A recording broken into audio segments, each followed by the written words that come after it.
Hello, everyone. I hope you can hear me. Let's test this one moment. We can come online. I'm just going to bring this over here so you and I can chat. All right.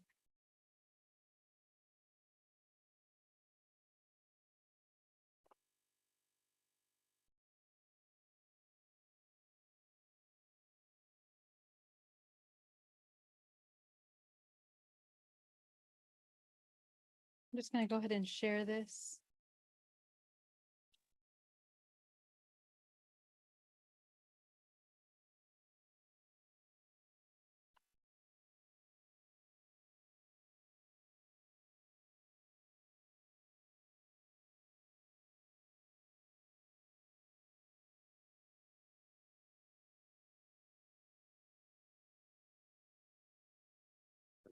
Hi, everyone. I hope you guys are having an incredible week. So good to see you, JKS80, Divine Love.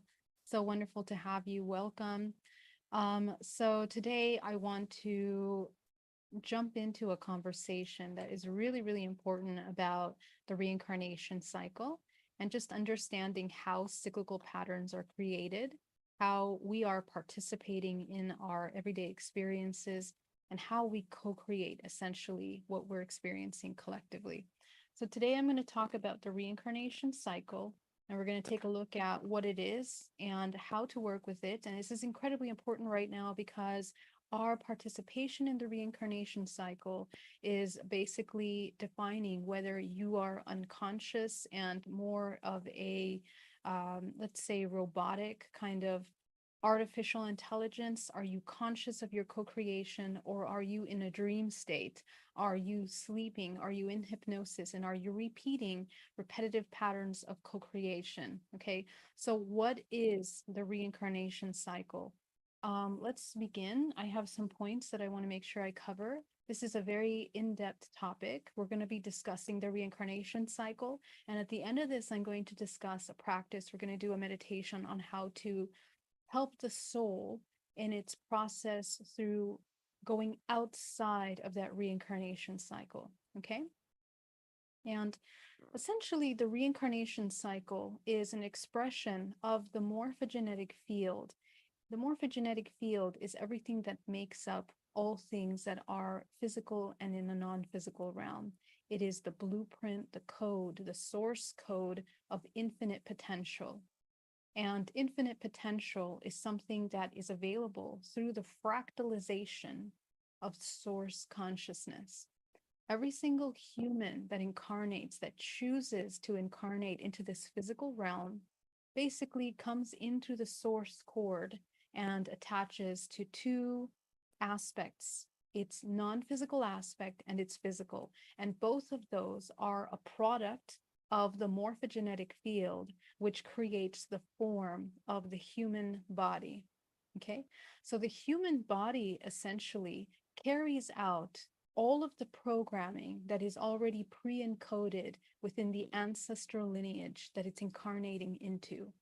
This is really important information because we oftentimes in our everyday life have certain patterns of experiences where we begin to see suffering and we begin to experience blockages. Blockages, what are blockages? Blockages are moments in our life where we feel overwhelmed, helpless, we don't know how to proceed in experience, and then we become blocked with the inability to move forward. So these blockages are in our psychological everyday interactions, they're belief systems that limit our ability to transcend these patterns. These belief systems are heavily informed and supported by many systems in our physical body. Chemically, energetically, from the nervous system, from the endocrine system of the body, and then the conscious and the subconscious mind. All of these different sections of the body support how we experience everyday life. So a lot of people ask me in our DNA reprogramming sessions, how long does it take to break patterns? And really, it can be as quick as sitting down in a meditation and observing and reintegrating from those experiences, and the fact that you understand the pattern and why you do it is an incredible opening for you to be able to reintegrate and heal. And then you have a choice to either break that pattern or to continue reliving it. Okay. So from the other side of that, we are unconscious of the patterns. Oftentimes we are living life, just having everyday experiences. We don't realize our limitations. We don't realize the patterns that we're living. We don't realize any kind of suffering that we cause others, or suffering that we are causing ourselves.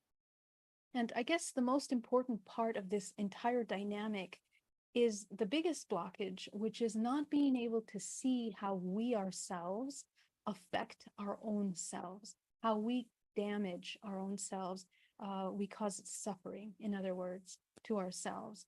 So this is all part of the cyclical pattern of suffering. And when we say that suffering is a choice, we are talking about the root mechanics, the fundamental aspects of our subconscious mind that feed into these self-sabotaging programs. Okay, so there's many ways to live and experience the human life. There is no right and there is no wrong, because we are experiencing infinite potential. And I want to be very clear about that, about this part, that your ability to explore this human experience, the beauty of it is that you experience all the ranges of emotions and potential experiences that a human has available to it. And so life is very beautiful. There are many aspects that we can explore in life.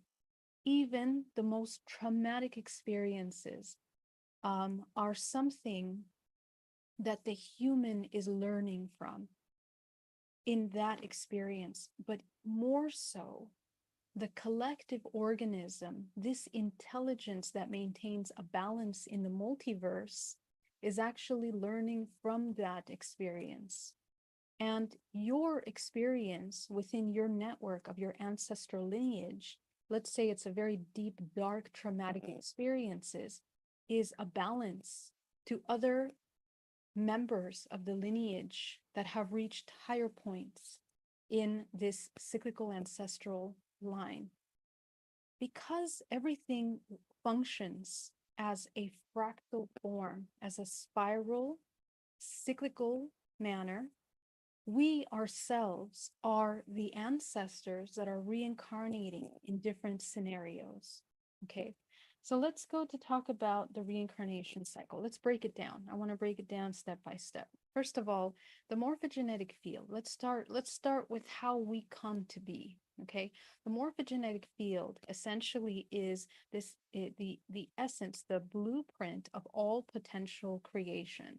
And from this morphogenetic field, the intelligence that the field has is something that is surrounding what we know as the planet Earth, the construct of our reality, which we see the many different planets that make up our solar system, and that solar system that makes up a galaxy, and so on and so forth, the entire multiverse that is structured in the way that we see that structure is, if you can imagine, a field that has a certain intelligence in which the dark matter, the light, the black holes, and the white holes all function together in a contracting and expanding dance of life force. Because we are in a dualistic three-dimensional plane. So in this dualistic expression, everything is experiencing these contrasts. And so that design of experiencing contrast is shown down to the very molecular level that is within the cells of your body and in the multiverses, and how they are expanding, contracting, moving. And all of those follow a certain beautiful form of movement. And that form is a spiral cyclical movement. Okay, and the spiral cyclical movement is because in this kind of morphogenetic field, which is functioning on infinite potential, meaning that whatever that intelligence that it picks up on to know what to create in the spaces that frequency gathers in order to create matter.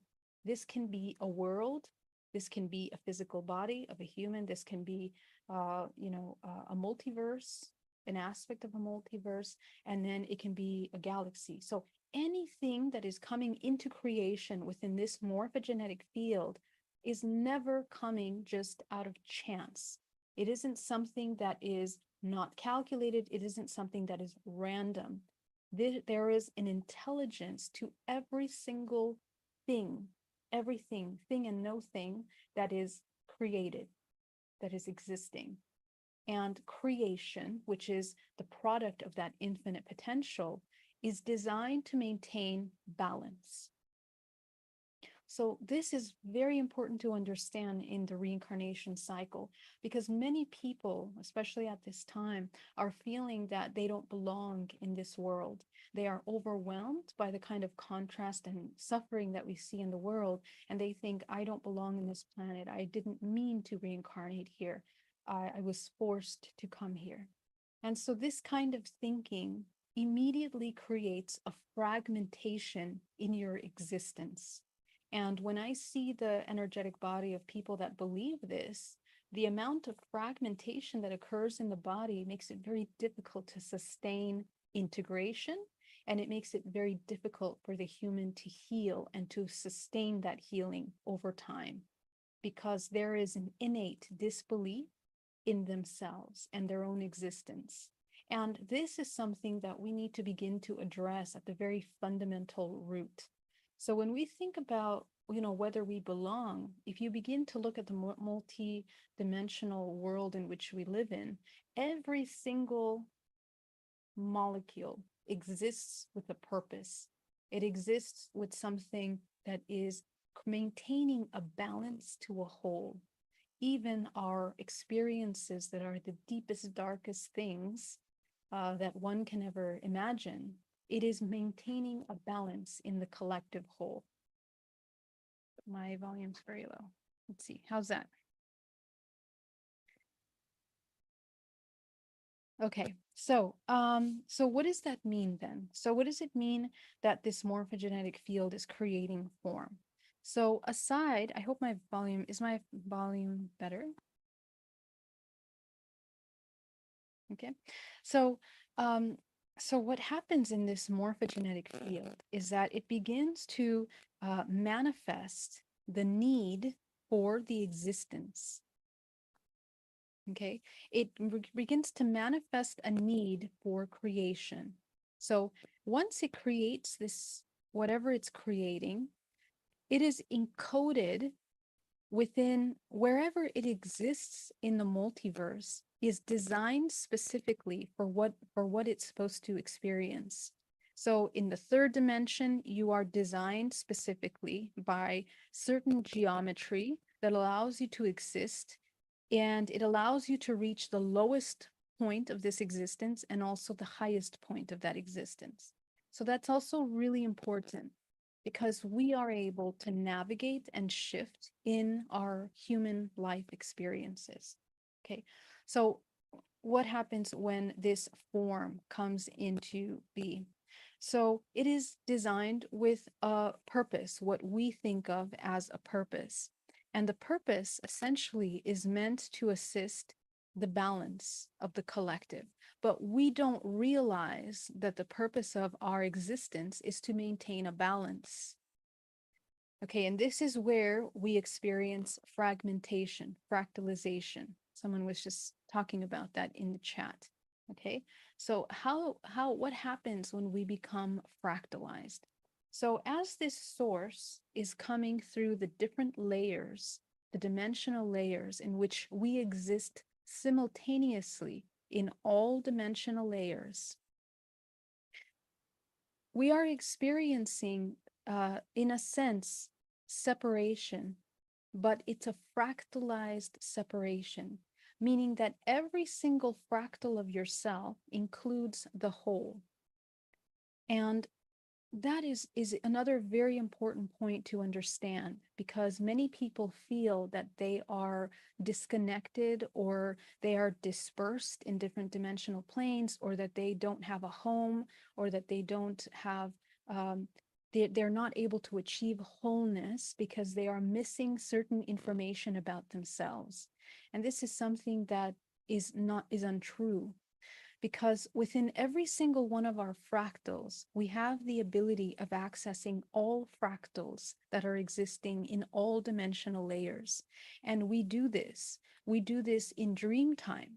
Very actively in dream time, we are navigating different dimensional planes, and we are in scenarios in which we are playing out. And we think that those scenarios are not very important, but we are addressing cyclical patterns, agreements in past simultaneous timelines of ourselves. This is what dreams are. And the mind has a way of kind of mixing and creating metaphors for these experiences. But in reality, our dream state is actually the most important of the human experience, because it's where we connect with the whole and where we see ourselves as the all. So our ability to access these states are incredibly important. So let's talk about patterns. We talked about the form that comes into this manifestation. When form is created, it's created to create balance.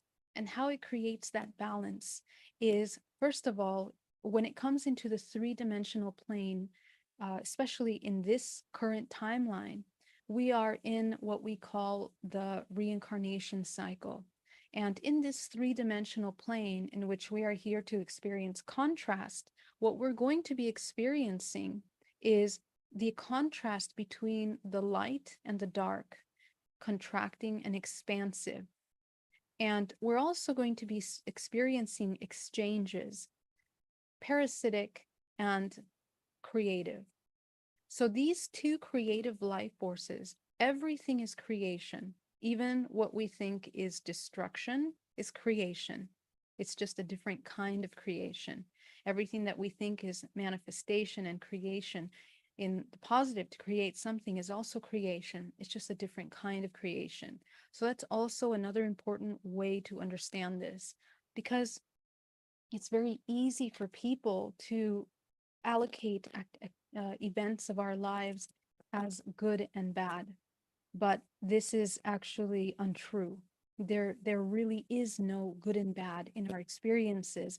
And this is not just a concept, it is literally encoded. It is a product of the architecture of your entire existence, of your creation. It is created with such purpose in this morphogenetic field, with such intention, that everything that you are, everything that you think, everything that you experience, all the programs that you've taken on play a very important role in the collective whole.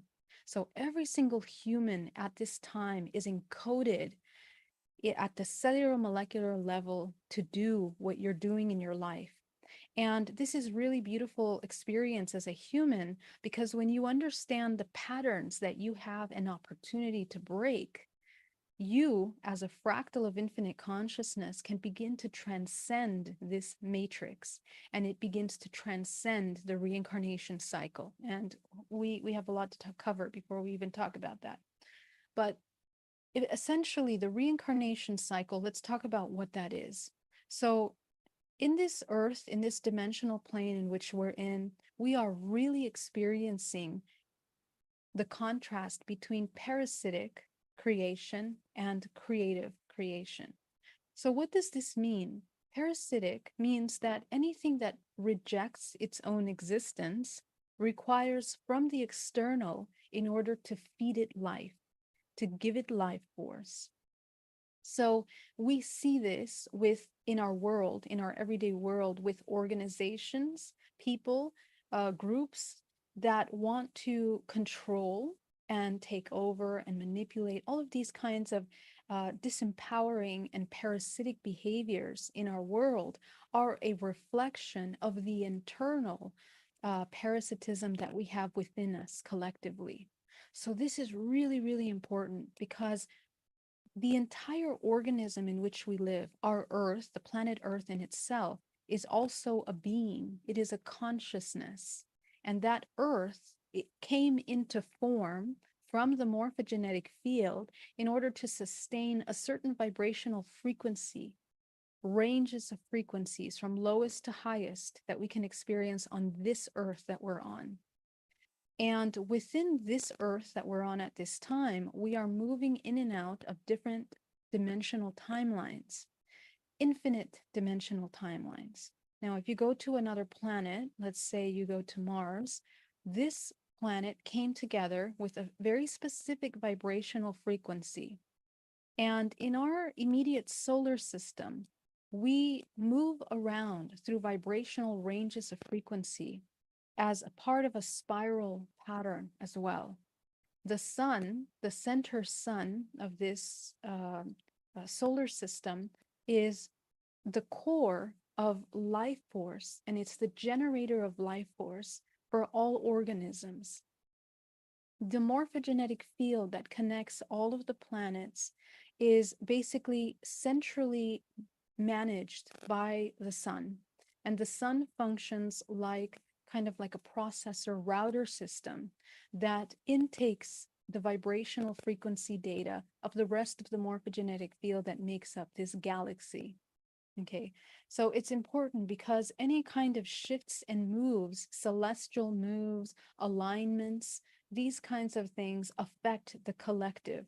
Just the way when someone in your family does something, it affects the whole family.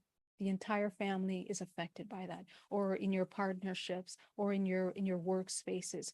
We are deeply interconnected. So everything that makes a shift, either for a higher frequency or a lower frequency, is affecting the neighborhood. And it's important to understand this because the human, of course, functions like a cell on this earth, on this being that is the earth. And when we are unconscious, we are very much affected by these celestial movements. As a matter of fact, they begin to influence our lives, and they play a very powerful role in the parts of our reincarnation programs that are being highlighted. And usually, when there are very strong alignments, which means that runways of energy are being open, when there's certain planetary alignments, runways of life force become more reinforced, more powerful, more accessible. The energy is moving in certain ways. And these movements are affecting all the planets in the galaxy in this solar system. Okay, so let's go back to the solar system. So as this sun is absorbing the waves of the movement of the galaxy, our immediate solar system functions like an antenna that begins to spread that information to every single one of the planets, and all the planets will receive the information and adjust accordingly. Okay, so there are times when we go through heightened levels of connection to source, and there are times in these cyclical movements that we go through less connection with source. Right now, we are leaving a very, very heavy moment of disconnect from source over the past 2-3 years. But at the same time, it has allowed for other frequencies, because we are all moving and ascending through this cycle in an upward motion to higher frequencies.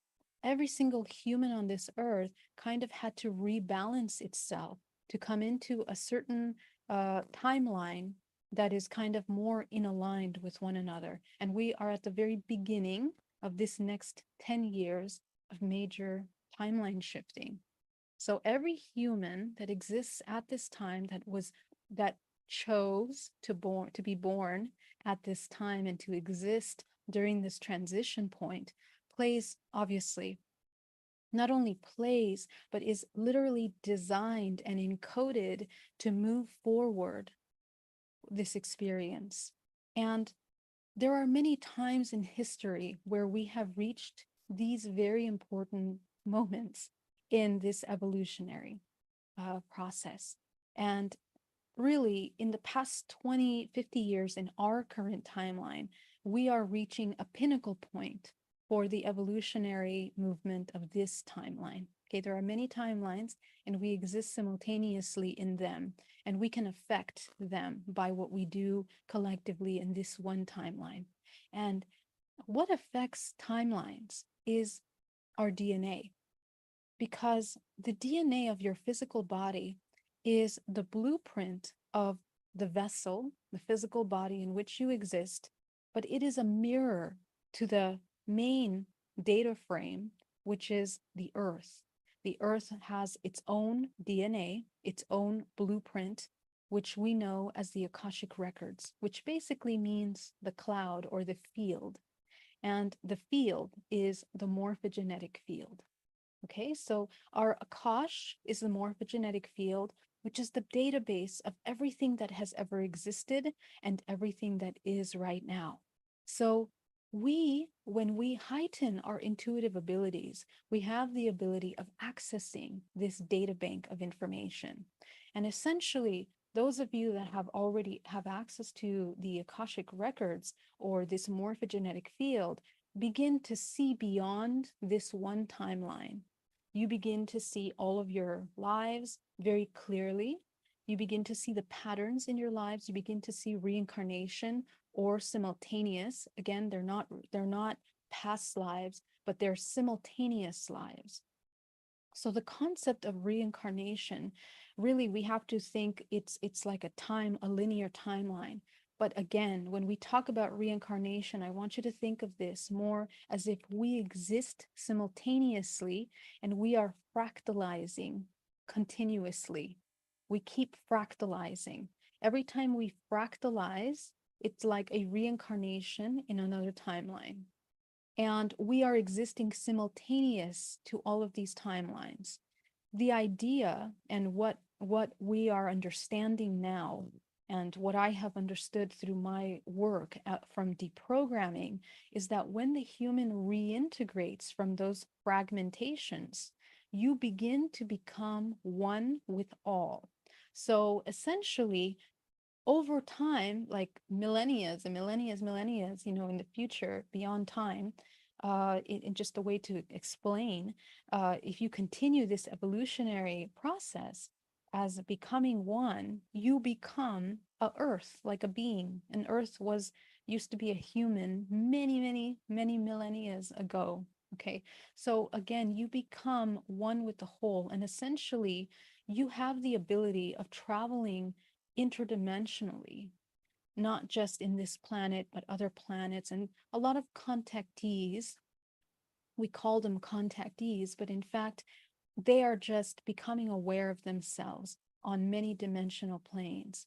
And this is what we need to do, because the more we see ourselves in as many dimensional planes as possible, the larger we become as a conscious life force. And the more we can anchor source, because the moment you become conscious of one of your fractalizations, it becomes a part of you, a light that has turned on, and it's an extension of yourself. So this is incredibly important, because the many extensions of yourself that you become aware of yourself expand your expression in this existence. And your expression is nothing that is individual. You begin to see yourself as the whole. Me, you, our ancestors, our future selves, we see ourselves as one. And that's what it means to come back to one. You are looking at all the different little ranges of color from that spectrum that have fractalized through the prism of each dimensional plane. You begin to reintegrate those fractalized ranges into the whole that you are.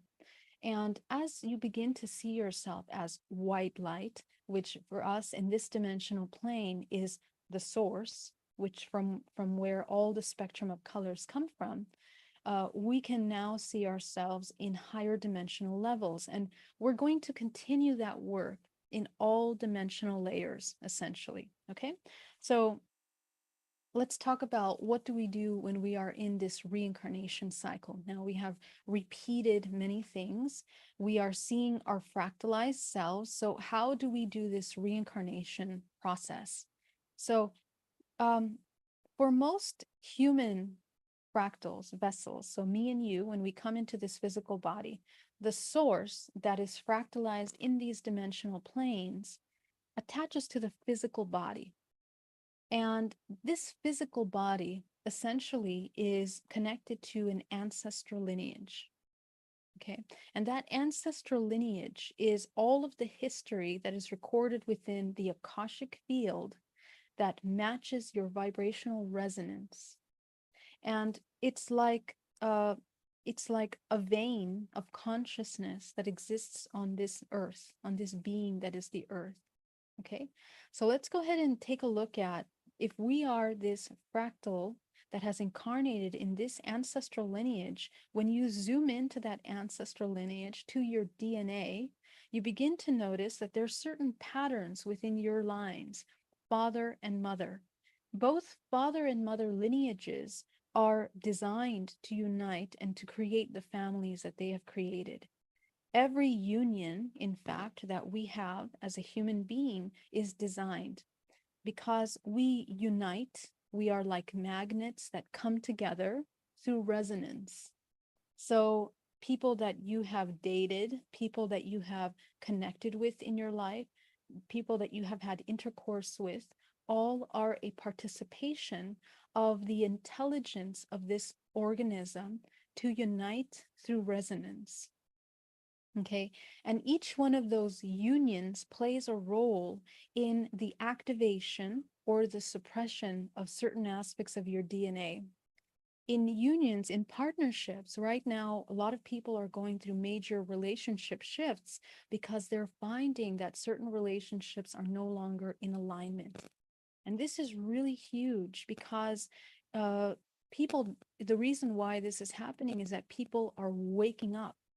They wake up, and as they wake up, they become aware of certain patterns, why they reach certain resonance in order to be united in these partnerships, and realize that they have grown from that point. And if the other person isn't growing at that same rate, then obviously there's going to be a disconnect in that resonance. So it will fall out. The relationship will fall out. Mama Ren, thank you so much for that super chat, Mama Ren. Shout out to Mama Ren. Thank you.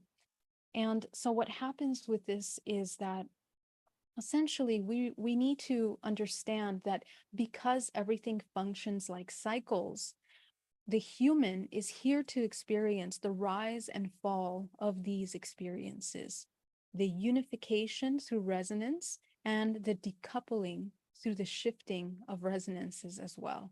Everything is going through these cycles.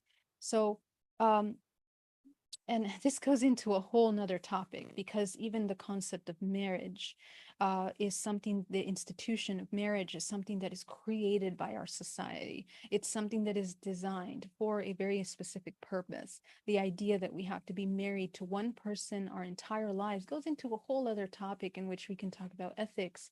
But there are major structural reasons for that on Earth. Okay, and they are usually quite unrealistic with the more organic model of what it means to exist as a human that is here for evolution. Because a lot of times that evolution, if the two humans are not willing to evolve together, it will definitely slow down the evolution of one or the other, or they will go through many cycles of repeated karmic traumas and sufferings that they have both repeated for many, many generations. And that's the interesting thing that people wonder, why they are continuing lots of suffering in their life. They keep meeting the same person, like their mother, for example, at work or in their partnerships, or like their father in their relationships, even with friends. It's because your resonance is a match and the creator of your experience. Okay, let's talk about what is the resonance. Okay, resonance is your subconscious programming. Your resonance is created by your subconscious programming. So your subconscious mind is actually what is inputting into the system of co-creation. And if in your subconscious mind you have a lot of programs and limiting beliefs, feelings of doubt, shame, guilt, unworthiness, then this is what you're going to be attracting and co-creating. And this is what wasn't talked about in the law of attraction. Okay, so when we talked about the law of attraction many years ago, this came into mainstream. There was so much that was missing from that conversation, from the mechanics of actual co-creation. And this is really important because we are not able to shift timelines, change our lives, heal, or do any of that if we don't understand and change subconscious programming. And the subconscious programming, remember, the subconscious programming is everything that is encoded within our DNA, all of the ancestral trauma that we have inherited that hasn't been addressed, all of the trauma that we have relived through our parents, through our childhood, through our adulthood, and continued reinforcing because of a lack of understanding of how to shift those programs. This is the reincarnation cycle. And the entire matrix essentially is designed to reinforce these cyclical patterns, because everything in this matrix, what is the matrix? The matrix is the hologram in which we participate co-creating. Without the ability to manifest and project into this hologram, there would be no matrix. Essentially, we are making all of this up, but it's not that simple. This is an entire structure. It is the morphogenetic field that has intelligently come together to create the matrix, this hologram, in order to experience the contrast that we're experiencing as a collective. And we are an organism of that experience. And this earth functions as the organism of this structure of the hologram. But who inputs into that hologram? It's each and every single one of us. So how can we change an entire generation of programming? Is by beginning to deprogram what we have inherited that is parasitic, that causes suffering, limiting beliefs, and essentially we're talking about the suppression of the activation of DNA. Why? Because in this morphogenetic field, it is designed to function in a form of natural ascension. Through that natural cyclical movement, every organism that exists in this matrix is designed to continue evolving so that it vibrationally matches every next movement through this spiral ascension that all organisms in this multiverse are moving as a natural cyclical movement. When one organism doesn't align to this natural movement of ascension, then it begins to become sick and dissolves. Okay, so this is what stagnation causes. The stagnation of emotions, stagnation of belief systems causes energy, life force of source to no longer be able to irrigate the entire body. And when source, life force doesn't enter into the body becomes ill because we are life force. That's what we are. We are infinite life force. So when this infinite life source doesn't enter because there's some blockage in the body, because emotions, fears, anxieties, doubts, whatever thought form we have manifests over time into the physical, that creates a block. And therefore life force cannot move. And so now we talk about the physical structure of the body.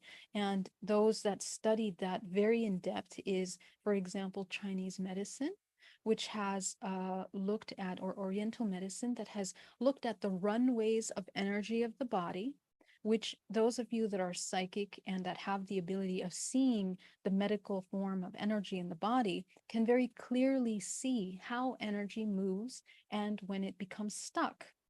why illness accumulates. When you see an organ that has been constantly in a state of fear and resistance, it completely becomes even deformed. It becomes ill. It becomes sick. It doesn't process things, foods, chemicals, whatever processes each organ is designed to do, it cannot do it. And every single organ in the body is designed for something, okay? And the physical body, let's start talking about the physical body. So the physical body is made up of ranges of frequency.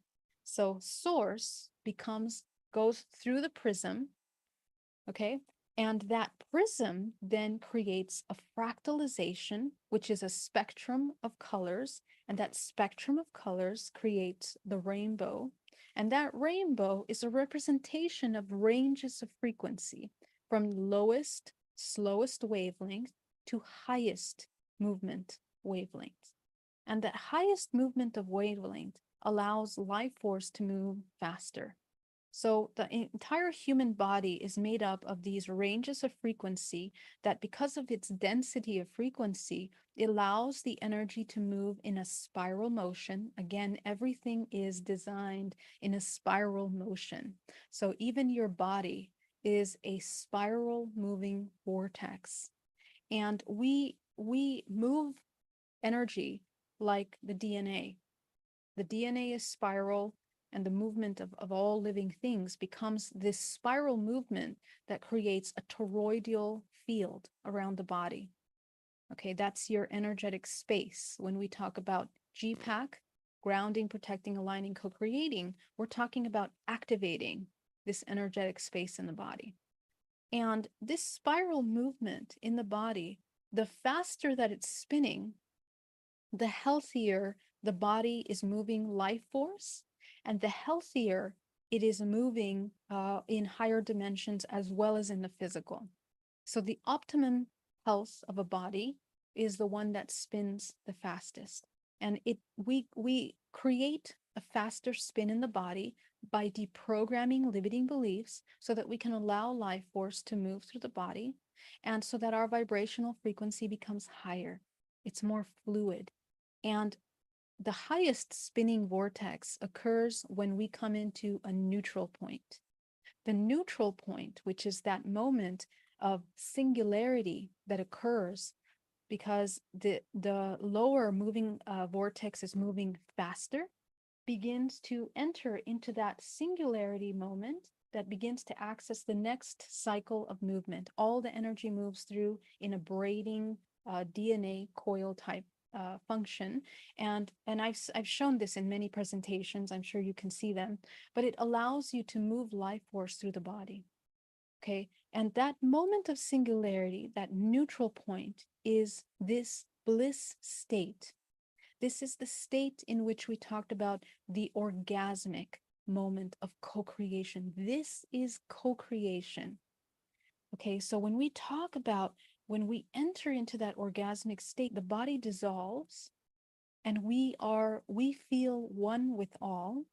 But more importantly, on the physical level, if we understand how to utilize this energy, this creative energy, we can create intentionally in ways that affect many dimensions, not just this dimension. And this is where things get really interesting. Humans that have practiced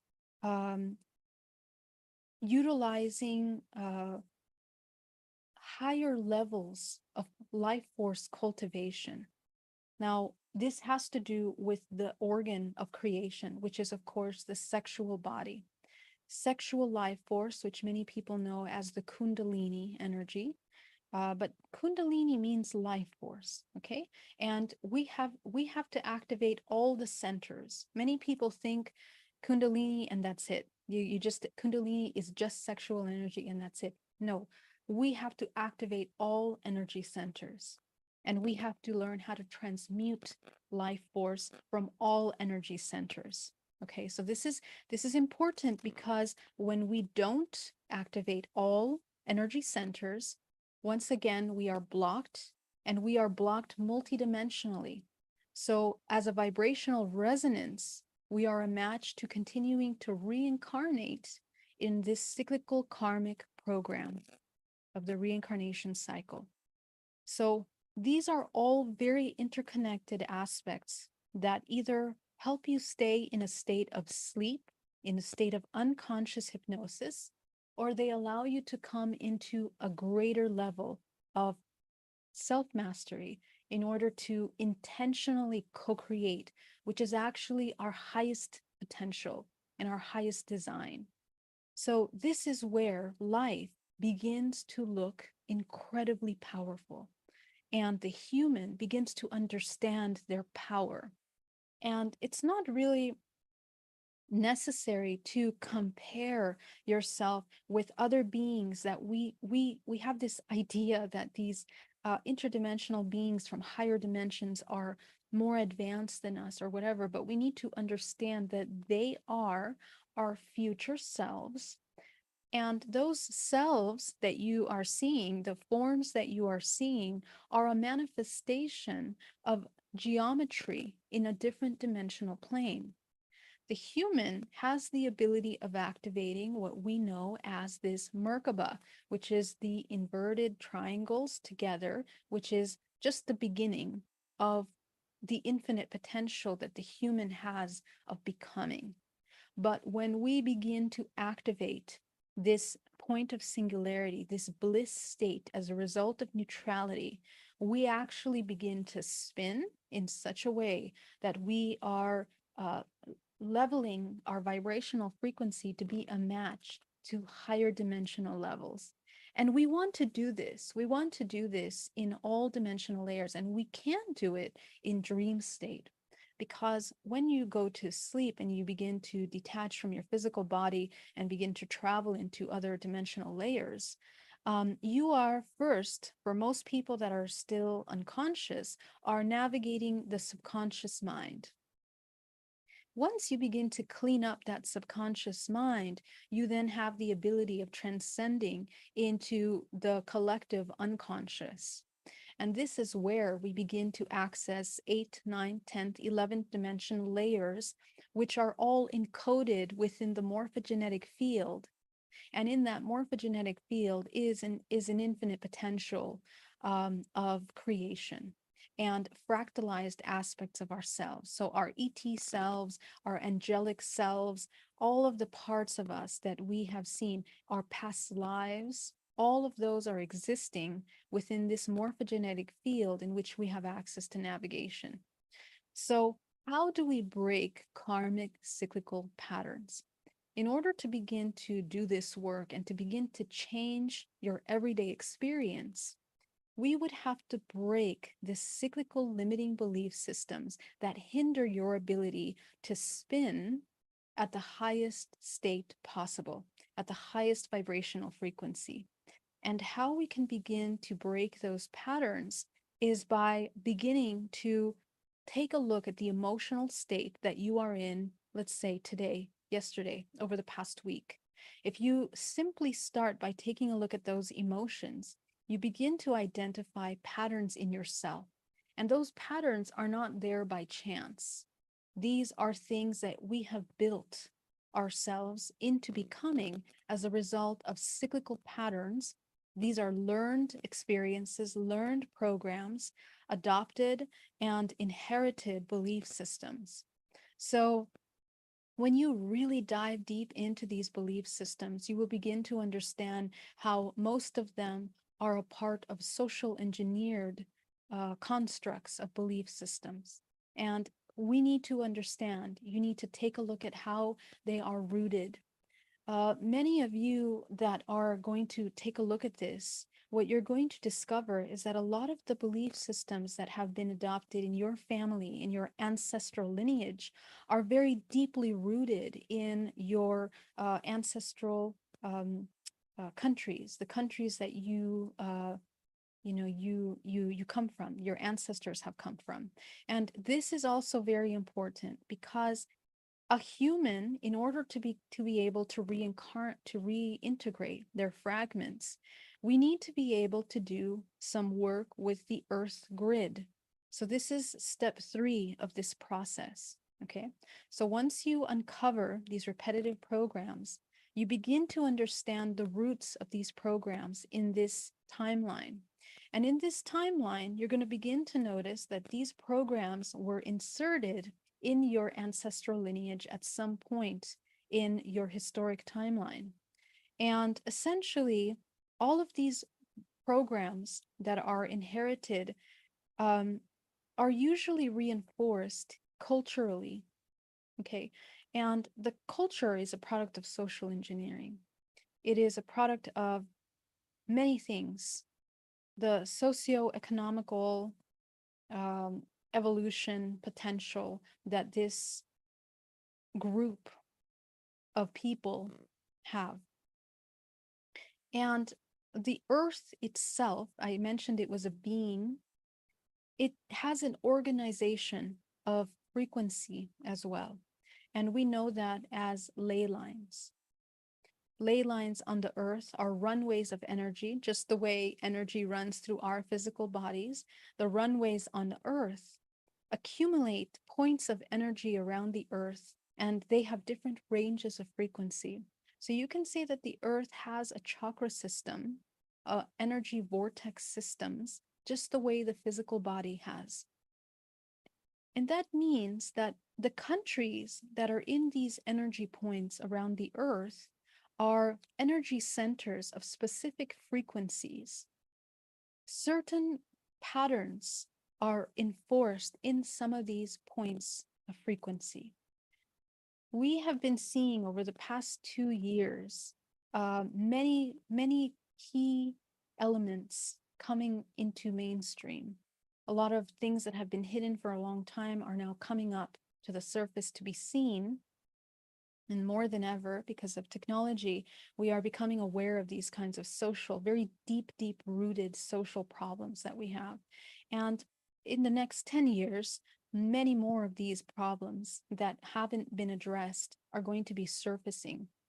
And what you're going to notice is that there is a very interesting wave of how these key elements become ignited. Right now, there are many problems around the earth, but if you map the areas that are highlighted right now because of the problems that they're having in their social groups, this is part of these ancestral root programs that are coming to surface. And these vibrational ley lines are becoming ignited in these points. And so when we do healing, we need to see and find our roots in these points. How we can begin to help the collective earth is by deprogramming those belief systems that feed into the programs that are causing suffering right now.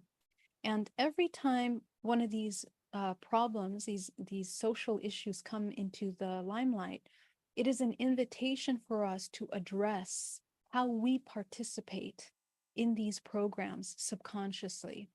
What we're going to discover is that many things that we do in our life actually interconnectedly affect these social issues. And I think it's a wonderful invitation to begin to kind of do a really deep house cleaning. We are doing a house cleaning for ourselves internally and collectively. And I think that as we do that, every human that becomes aware of their participation with these kinds of social issues, we shift collectively. There is a profound healing that is occurring, and we alternate. The feminine has to be healed and the masculine has to be healed until we find a balance. Both of them are going through major healings. And so we need to heal those internally within ourselves. So this is part of the deprogramming. But when we do a DNA reprogramming, for example, and we begin to access some of these root emotional belief systems, we discover that those roots are in our ancestral lineage. And as we begin to uproot those lineages of beliefs, we can reintegrate and we can heal our ancestral lineage. What will happen is that family members will also raise their vibrational frequency in a way where they will become more aware of how these belief systems affect them. And it'll happen subconsciously because we are an integrated network. So when you heal yourself, you really are activating through your DNA, through the morphogenetic field, the collective whole. So this is an incredibly powerful tool that when you understand how to use that, you can really shift how you are affecting the collective. So the DNA reprogramming is not just an individual job. It's something that immediately affects the morphogenetic field of the whole. Okay. So let me see. Did I miss anything? I mean, this is a very long topic, but I'm going to make this part one, and in part two, I'll make another video about the rest of this. Okay, so let's continue talking a little bit about, let's go into a practice, how we can actually apply this in our everyday life, and how we can actually use this information to begin to shift. Okay, so when we are dealing with reincarnation, how can we break these contracts? So essentially, when we are in hypnosis, when we are in dream state, what happens is that we are repeating things. And because we are unconscious, we don't even know how we are repeating things. Okay. So the idea is to break those patterns. And there are two ways to do it. One way is energetically. Because we are energetic beings, we have the ability of moving energy, blocked energy from the body. So a lot of times you will see stagnation in the physical body. We can actually remove that energy out of the body, and we call it pictures or images. It can look like any random object. Um, and these objects, these energy accumulations and blockages in your energetic body are actually feeding those subconscious belief systems. They are being fed by the subconscious belief systems, and they are causing reference points to which you access every single day. You keep going back to these access points. Okay. So the idea is to dissolve these energy points in your physical body. And you can do so pretty easily. How it works is that your intention is what will allow you to move life force to the body. In order for intention to actually work, we need to believe in ourselves. There has to be a profound reconnection from the higher self, the non-physical, and the physical. When these two connect, this is where you can begin to master and move your life force. Without that connection, we won't be able to do very much in the physical body because you still won't believe in yourself that if you move this energy, it will have an effect on your body. Okay. Number two, in order to affect the intention, we need to trust our intuition. So we need to build intuition. And as we build our intuition, you can build your intuition in your everyday life. You can practice building your intuition by making choices intuitively and following them, and also creating congruency between what your core belief systems are and your everyday actions. This is really, really important. Most of the reason why we don't trust ourselves is because there is no congruency between our actions and our belief systems.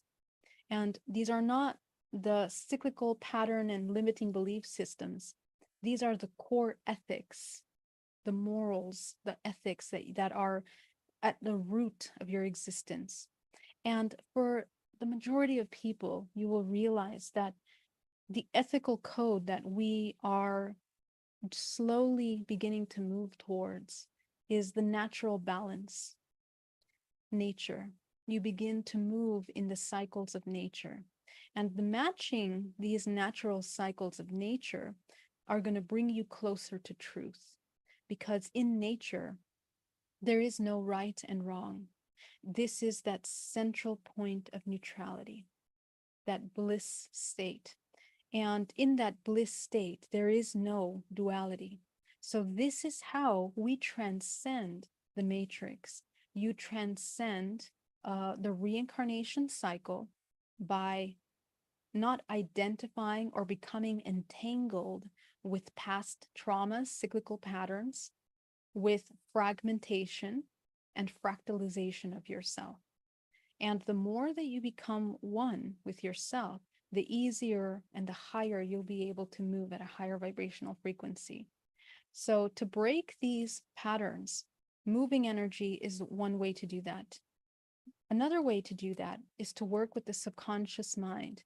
You address, like in DNA reprogramming and in hypnotherapy, you address the root programs and you begin to heal and reintegrate those fragmentations. And this allows you to become aware of yourself in all dimensional layers.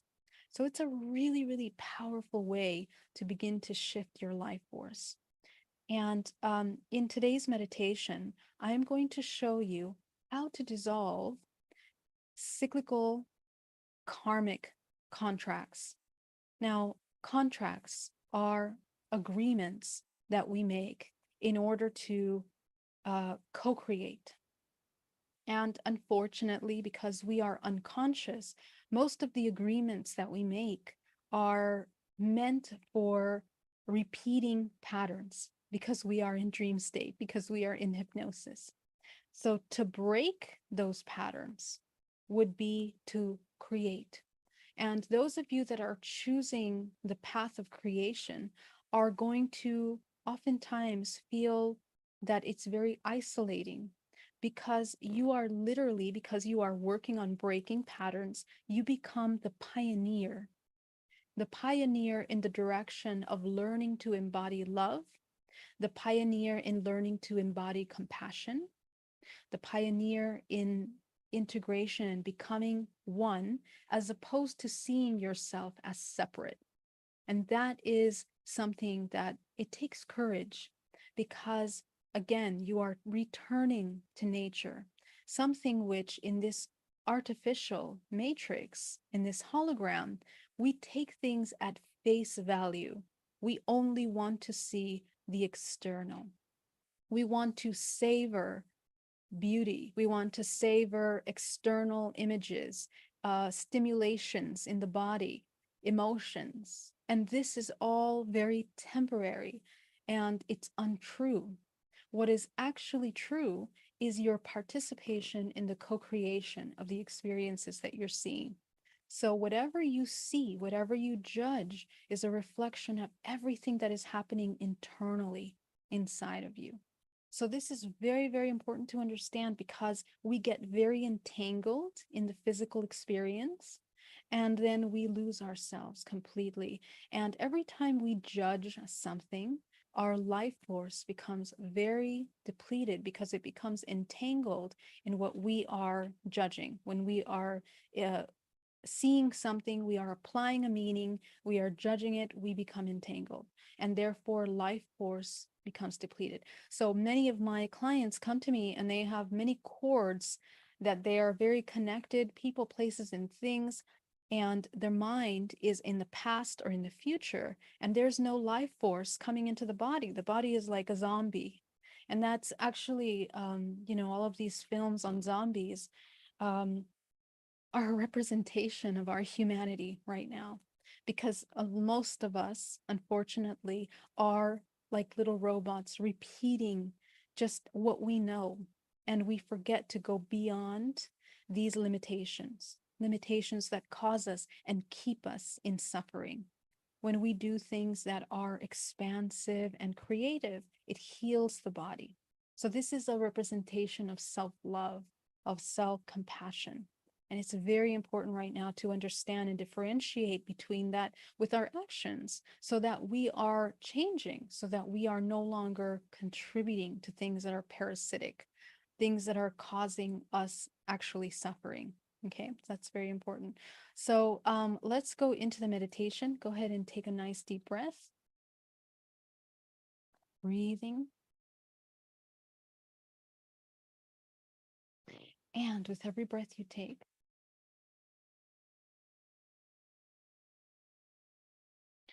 go ahead and visualize yourself connecting down to the center of the earth.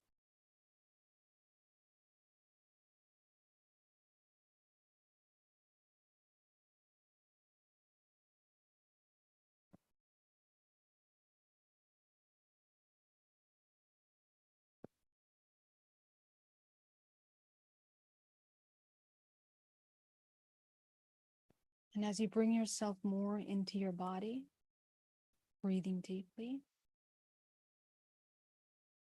taking your attention from the external into the internal, go ahead and connect with every cell in the body.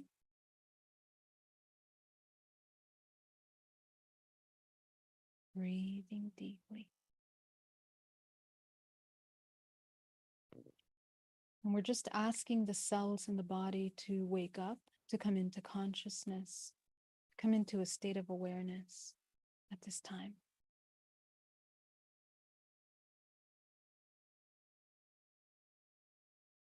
Going down from the crown of the head, down to the neck, to the shoulders, down to the chest, down into the solar plexus, into the hips, into the thighs, the shins, the calves, the knees. Breathing deeply.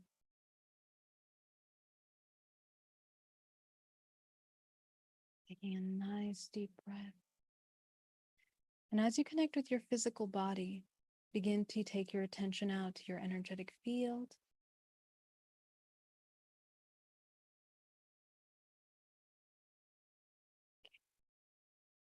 And you're going to go ahead and create a field around you made out of something completely impenetrable. Breathe deeply.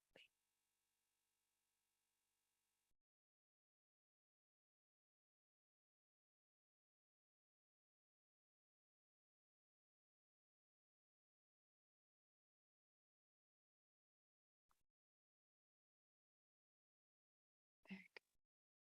We're going to start by focusing on the root chakra at the base of the spine. Go ahead and visualize shrinking that root chakra down to the size of a dime, disconnecting any imbalance in the root chakra. Breathe.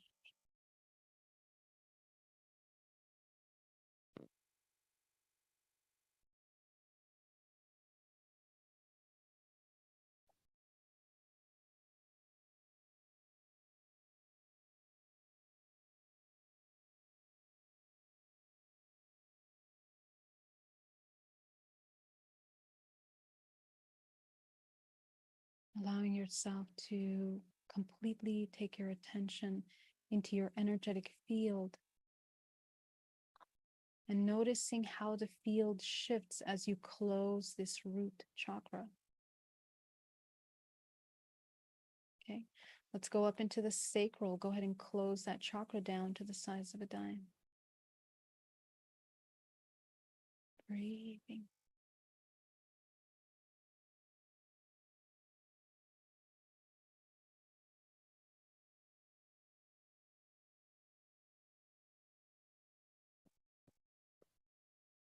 Disconnecting any imbalances in the sacral chakra.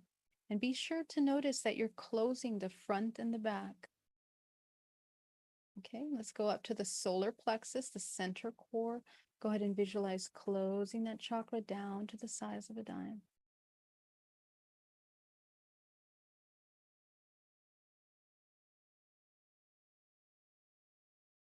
Notice how the body comes into a state of calm. Okay, and this is because you are, it's almost as if like a router, you are resetting the input and output from the first three chakras. And the first three chakras are what manage this matrix, the physical experience. So when you begin to rein your energy back in, you're going to start to feel more energetic. So if you have if you haven't slept and you're, working and doing all of these out of balance experiences, this is a great way to reconnect and re-energize your body instantly. Okay, go up to your heart chakra. Go ahead and expand that heart chakra as wide as possible. When we open and activate the higher chakras, we allow higher bands of life force to move through the body. Okay, and so we're going to go ahead and open the heart front and back, breathing deeply.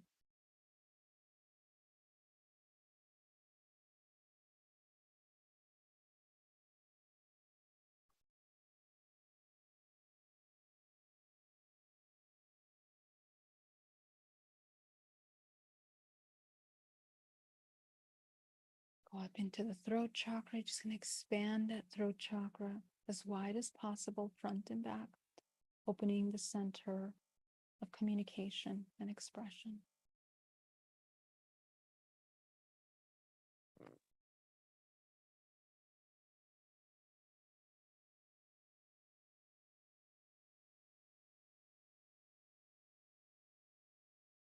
Very good. Go ahead and go up into the third eye. Go ahead and expand the third eye chakra, opening the center of intuition.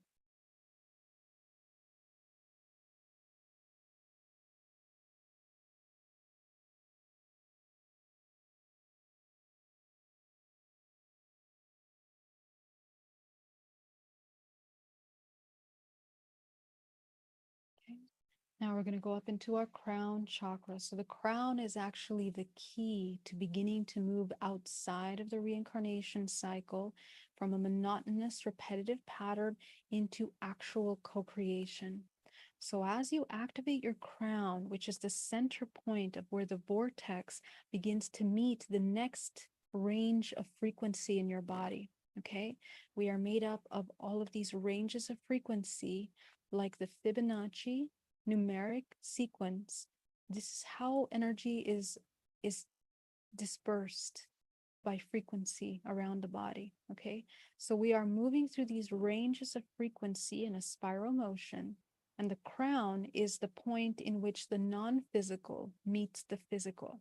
So when this is dormant, we are not co-creating anything. We can't manifest anything.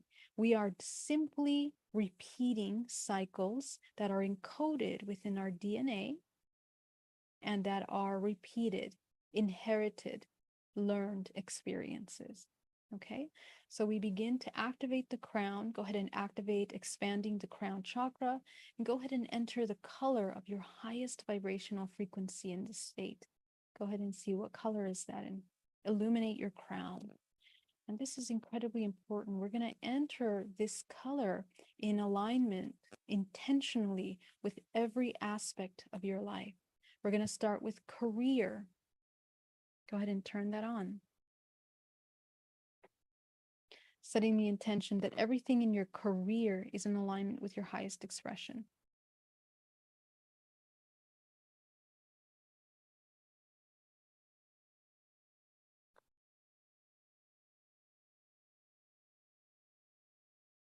Going up into relationships.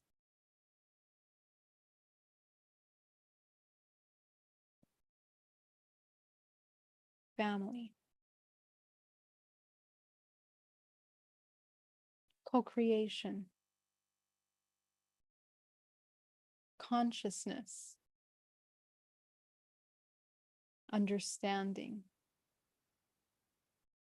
Peace. Harmony. Love. Health. And finally, your purpose. What are you here to do? So go ahead and see your crown activating, expanding, and we are going to use the crown, the life force that is in the crown, to channel and dissolve these karmic contracts. So now that we're here, we're going to help move the life force through the body, because some of us, we haven't meditated. We don't have an everyday meditation practice. And when we don't have an everyday meditation practice, we are dormant. We're sleeping. We're in hypnosis. Okay. So in order to break the pattern, we meditate in order to come into consciousness in all dimensional layers. So go ahead and visualize that from the earth, you're going to see a powerful range of green life force rushing up into the body, creating a vortex of energy. And this vortex is beginning to move your vortex of energy. So I want you to see your vortex spinning. You are a vortex. Your body is a vortex. So go ahead and see the spinning of your vortex and allow that green life force to begin to move energy through your body. And the more intuitive you are, it'll be easier for you to see what you're doing here. Okay, but I want you to turn on your intuition right now and begin to sense and read and see your multidimensional body. We have 13 dimensional layers around the body in which we are navigating throughout our day constantly. Okay, most of us are usually basically only up to 8 maximum. Okay, and so what we're going to change that, going outside of the cyclical reincarnation matrix, by beginning to clear and activate the blockages in the higher levels. So go ahead and clear the first layer of your body as you're moving this green life force, picking up all the debris that you feel in the first layer of your body.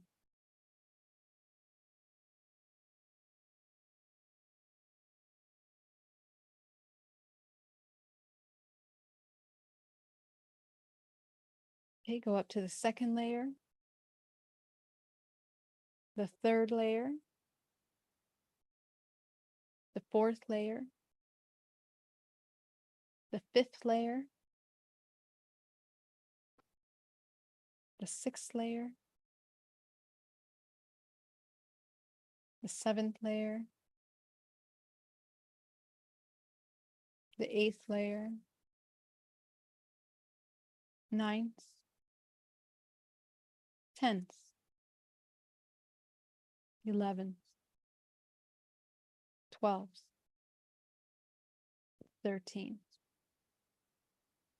Okay, go ahead and bring down a powerful wave of gold cosmic energy coming down from source through the crown of your head, combining into this green life force energy. So you're going to begin to feel a wave of energy now shifting from lower density into a higher density. Go ahead and move that life force through your body. Green and gold begins to rotate around your body, picking up debris. And we're going to create a channel of elimination down to the center of the earth. So go ahead and allow that green and gold life force to go down into the center of the earth. You are channeling cosmic energy through the body, and it heals the body as well as it heals Mother Earth. So go ahead and let go of everything that you have picked up from the 13 layers out to the center of the earth. And just allow the earth to cycle it. It functions like a recycling mechanism. So just allow it to just clear it out. You're going to feel the body becoming lighter, lighter and lighter as you let that go. Okay. Go back up to your center core and take 80% of this green and gold energy, send it up the spine, and from the crown of the head, create a fountain coating the outside of your protective field. And what you're doing is you are disconnecting the entanglement, the energetic entanglement of your body to people, places, and things that you have become intermeshed with in the matrix. This is an important step. So go ahead and visualize that you're calling back your life force from people, places, and things back into your body. And this is a very powerful exercise you can use when you're tired or when you're feeling sick, depleted, don't have energy. Call back your life force. It returns back to you as gold purified life force. And you're going to release everything that you took on that doesn't belong to you, taking back everything that's yours. Okay. It's also very important because through this process of learning how to use your life force and mastering your body, you're going to learn how to differentiate where you begin and how you co-create the other. Okay, so calling back that life force into the body and releasing what doesn't belong to you. Very good.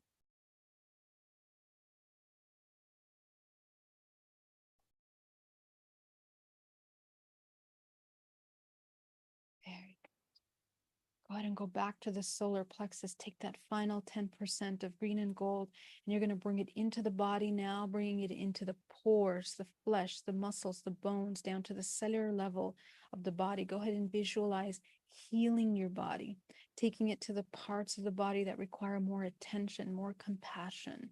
Go ahead and bring that life force into the body. Breathing deeply.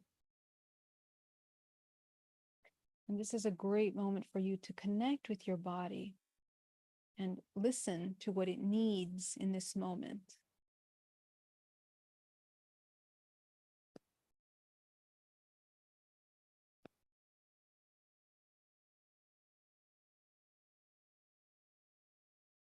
Very good.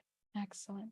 So now that you're running energy through the body, it's going to be easy for you to dissolve and to destroy any of these karmic contracts that are stagnating your energetic body. Okay? Because when you move energy through the body, you're allowing, it's kind of like running a faucet. And when you're cleaning, let's say you're cleaning a straw, when you run that water through the straw, it pulls with it out everything, it cleans it. So just imagine that your body is being cleansed with this running energy. You are using cosmic energy and earth energy to begin to neutralize your organism. Your vessel is made of this cosmic and earth energy. Again, this is the morphogenetic field that has a self-regenerating mechanism. So you're learning how to tap into that in order to clean the body, okay? So go ahead and allow yourself to clear out any kind of debris that you're seeing in your physical body. I want you to tune in to your intuition and begin to read your body. Where do you feel stagnation in your body? Where do you feel blocks? Where do you feel areas that are warmer? Sometimes some of you are going to feel it like warm temperature in the body or outside of the body. Go ahead and scan your energetic field to begin to notice where those blockages are. And you're going to flush them out of your energetic body. Just imagine that you are just letting them leave the body. And for this kind of work, it's important that you trust yourself. And we're going to learn together how to build this trust by when you feel something. Sometimes it's going to dissolve in one piece, it'll come out. But the longer you've been holding on to this program, because every object that you find in your body is a subconscious program. Okay, it's a limiting belief. So the longer this makes up your personality, the longer you've been holding on to this as a part of your identity, the harder it will be for you to dissolve it. But it doesn't have to be. If you decide that you are done holding on to this because it's causing you a lot of suffering and pain, we can quickly dissolve it from the body. Okay, so this is a wonderful opportunity for you to begin to build trust with yourself.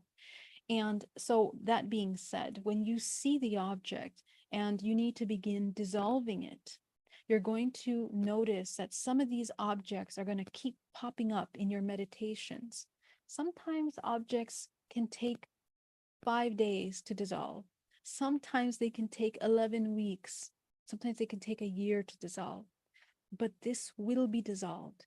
And when we dissolve these, we are helping the soul through the human experience. This is very powerful because the less garbage and baggage is limiting the soul from holding on to source, infinite potential, creation potential, the more joyful its life experience will be, the more vitality, the more healing, the more expansive its experience will be. And you have the ability of shifting your everyday experience. Okay, so go ahead and take a look at that blockage that you have and begin to dissolve it out of your space. And you can utilize your crown chakra and you can light up this object with your crown chakra and watch it dissolve. So just go ahead and allow yourself to see it begin to dissolve. Breathing deeply. Go ahead and work around your body. Some of you might have a lot of blockages in your body. Some of you might have just one or two. So take your time. Also, I will note that if you are the people that have one or two, it doesn't mean that you're more advanced or less advanced. It means that this is all you have access to at this time. Okay. So if you have many blocks, sometimes this means that you are very open to clearing more things out of your space. So allow yourself to see, because remember, we have 13 layers and many programs that we cycle throughout our life. So take your time, lovingly, compassionately, non-judgmentally, to tune in to these objects in your space. Okay, so let's remove them one by one, allowing yourself to dissolve this space.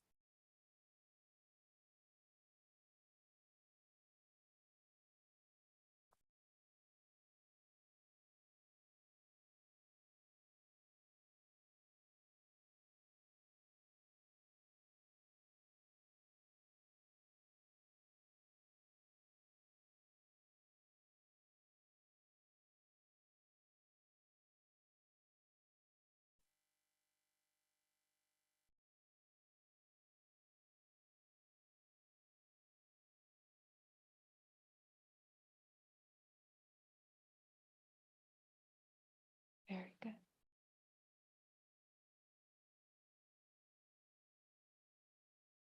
I'm just going to give you a few more minutes to clear out your energetic body. Trust what you see.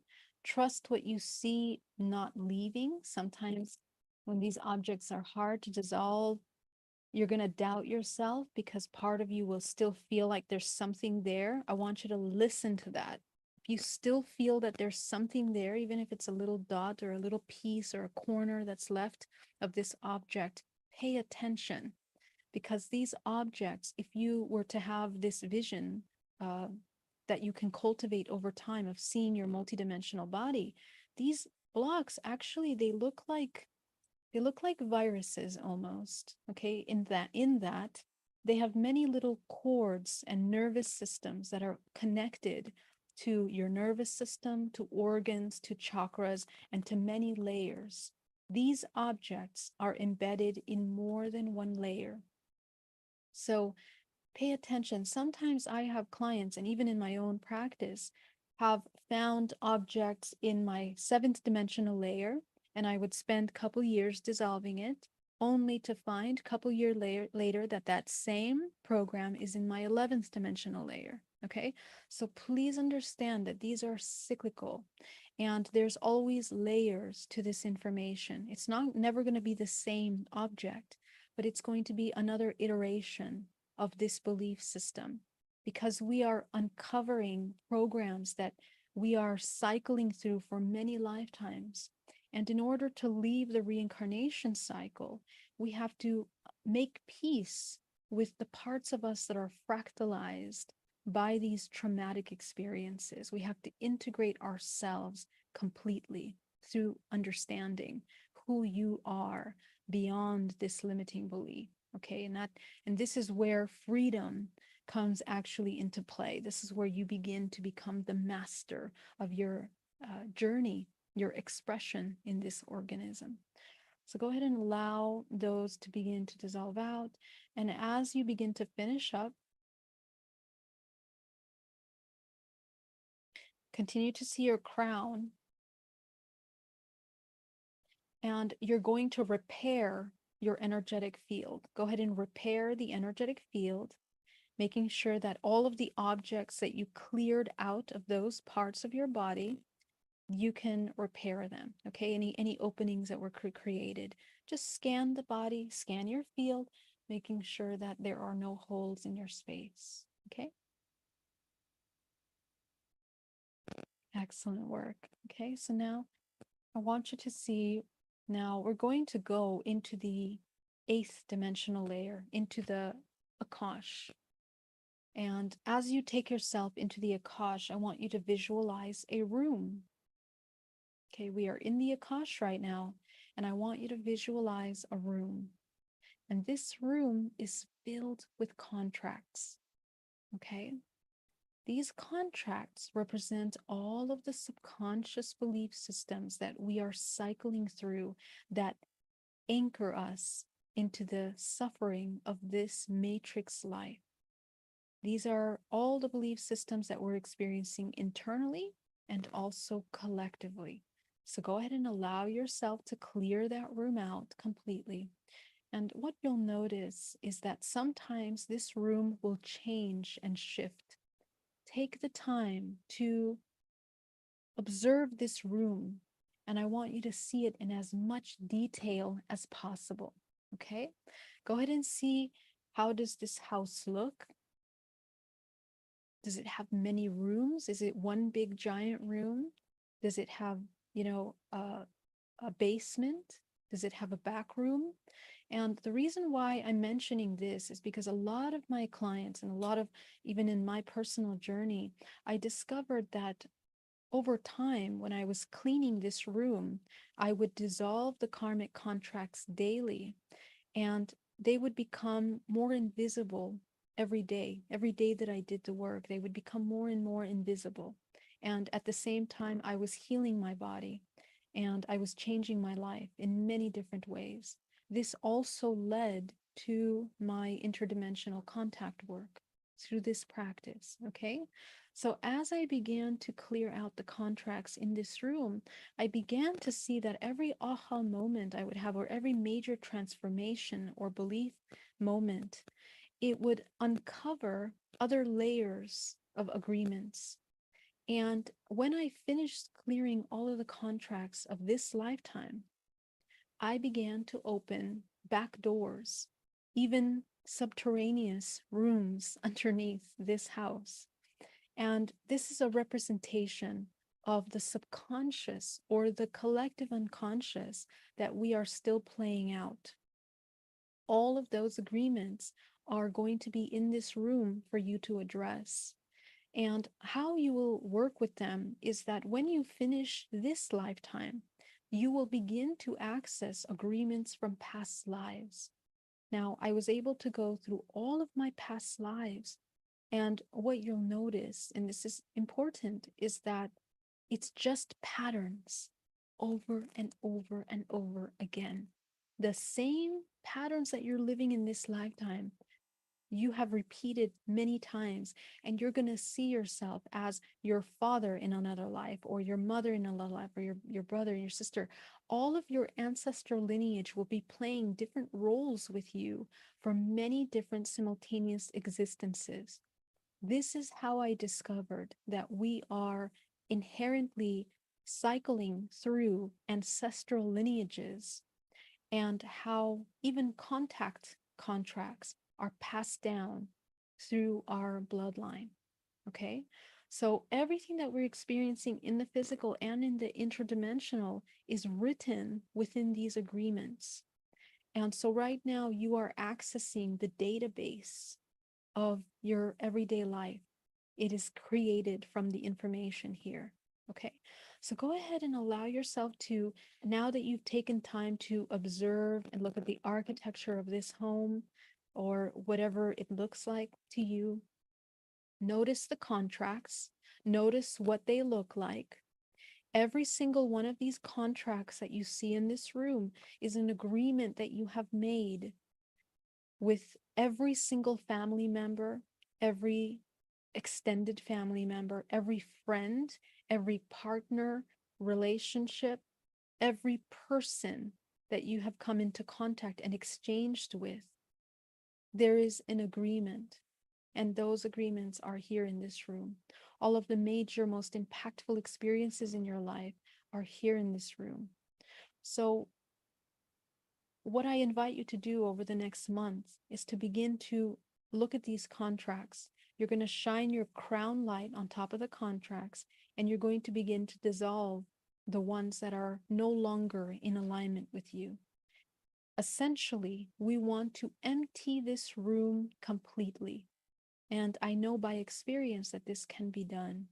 So just allow yourself to clear these contracts in the room completely, breathing deeply, shining your crown light on top of them, dissolving all of them at once. This is a quick way to do this meditation.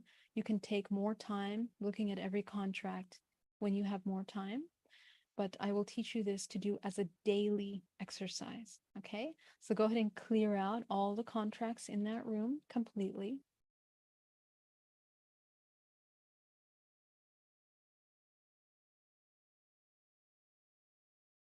And now that it's completely empty, I want you to take the color that's in your crown and you're going to fill that room with that color. Go ahead and saturate, almost as if you can imagine painting the walls. You can imagine turning on a light of that color in that room. You can imagine the entire structure turning into this color, whatever feels easy for you. What you're doing here is you are completely overriding this matrix system, the database for your projection. You're overriding it with your highest intention. This is the higher self. This is the self that knows that you are infinite potential, that you are source. So as you take that frequency and you put it in this room, you are shifting the kinds of experiences that you're going to have in your everyday life experiences. This means that you are moving outside of the law of accident. What is the law of accident? Suffering experiences that the human needs in order to wake up. Every time the human goes into a state of sleep, disconnected from their higher self, it designs, because it's a cyclical pattern, because the vibrational resonance is no longer a match for the natural evolutionary cycle of our existence. It creates scenarios to shake it up. It can be an accident, it can be an illness, it could be something that happened to you in your life that causes you fear, that will shock you into consciousness. And this is the law of accident. When we are not abiding by nature in alignment with our highest expression, we are in the cycle of karma, cause and effect, repeated patterns. Okay, there's always cause and effect. But again, you are either counter creating, which is still creation, or you are creating. And it's more productive for your soul, more vitality, more higher frequency and healing for you to co-create than counter create. Counter create, slower spin, stagnation, illness, death. Creation, higher spin, navigation, activation, and essentially it's the key to longevity. It is the key to living beyond the physical. Okay, so this is kind of the key to infinite existence, infinite potential. And so as you see this room and you begin to highlight it with your crown chakra, you begin to change the energetic frequency resonance that every cell of your body is resonating at this moment. This is really powerful. So as you begin to shift that frequency, you can begin to notice that the body will feel lighter. The moment you eliminate those contracts, many people inhale or exhale. Sometimes people will be sighing a lot. Even people will release. Sometimes they will burp. Okay, and I'm saying this after working with hundreds and thousands of people, that people react to this cleansing experience in different ways. So just look at how you react to it. Most of the time, you will feel lighter. Okay, so it's important to continue this work daily, because the moment you forget, all of those contracts come back into play, and it's a co-creation. And so you can have maybe 3 days of wonderful days, everything's going great when you're doing this practice. The day that you stop doing it, everything is going to come back. And so that day you might have a really bad day and you're going to be like, what happened? It's because you didn't run energy and because you didn't break these contracts. Okay, so this is a different way of existing. Once you're conscious, you can't go back to sleep. And this is another conversation that we'll have another time. But Go ahead and fill that room with your creative color and take a nice deep breath. And as you allow yourself to ground down to the center of the earth, I want you to fill your body with a feeling of love, unconditional love. Fill your body with a feeling of peace, of compassion. And I want you to be grateful to yourself for taking the time to do this work. Breathing deeply, loving the body, loving the self.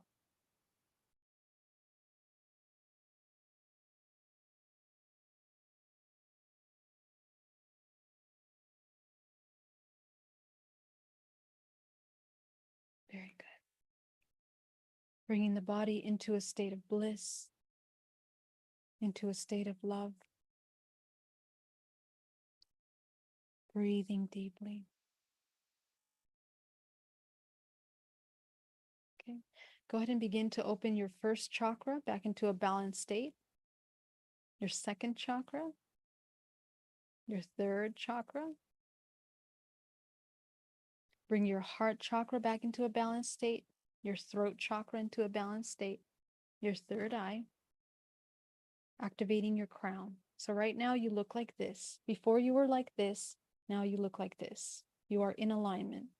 Go ahead and activate the seventh. Activate the eighth. Activate the ninth. Activate the 10th. Activate the 11th, the 12th, and the 13th.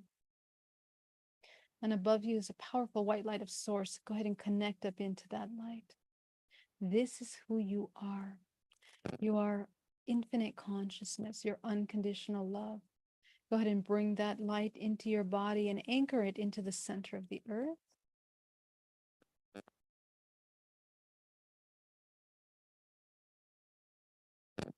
Very good. Go ahead and open your eyes and bring yourself back into the room. I want to thank you guys so much for joining me today. It was such a pleasure to be here with you. If you guys have any questions, please let me know.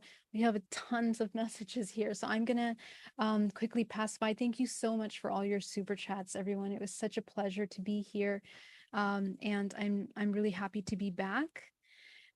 It's been a very eventful couple of weeks, lots of really exciting things coming up that I'm going to be sharing with you very soon, that I've been working on. So I'm excited to share that with you soon.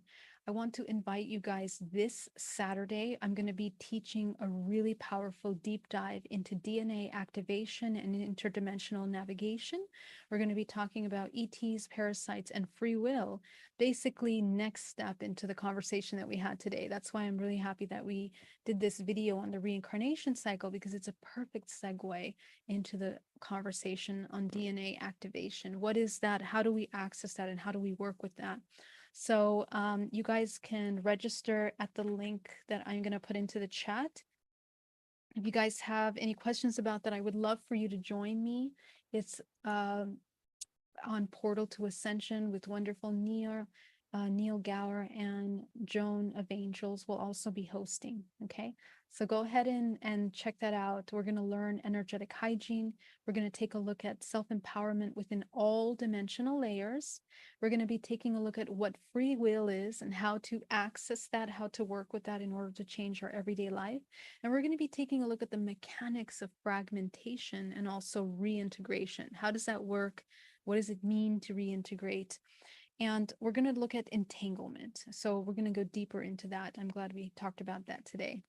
We're also going to be taking a look at the dimensions and higher octaves, how we manifest in those higher octaves and how we interact with them. We're going to take a look at hybrids, artificial intelligence and fragments, and holographic DNA. So I would really invite you guys to join me. That's going to be a really awesome program this Saturday. And also, I am going to be speaking at the Ultimate Star Beings Conference, which is this incredible 5-day conference. And I will be speaking on Monday, November 7th, And that's at 1:45 p.m. So please register for that. It's going to be amazing. There are like 54 people speaking at that conference. I mean, it's an incredible one. So I'll put the link for that below as well for you to check out. Yeah, let me go ahead and take that link. And I'm going to put it there for you as well. Okay, awesome. Angie, so good to see you. I'm so happy to see you, Chris Time. So wonderful to see you guys here. Let's see. Paradigm shift. Hello. I am powerful light of love. So good to see you, Jerry Barbarella. Hi from Northern California. So good to see you guys. Greg Herrera, extreme prolonged trauma can make you feel like you don't belong. Yes, that's right. Angie says hello. So good to see you.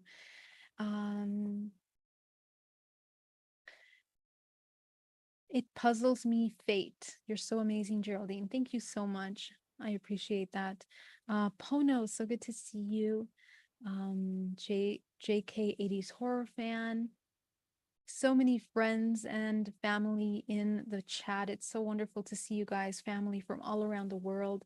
Opiate addiction support. I want to go to Mars.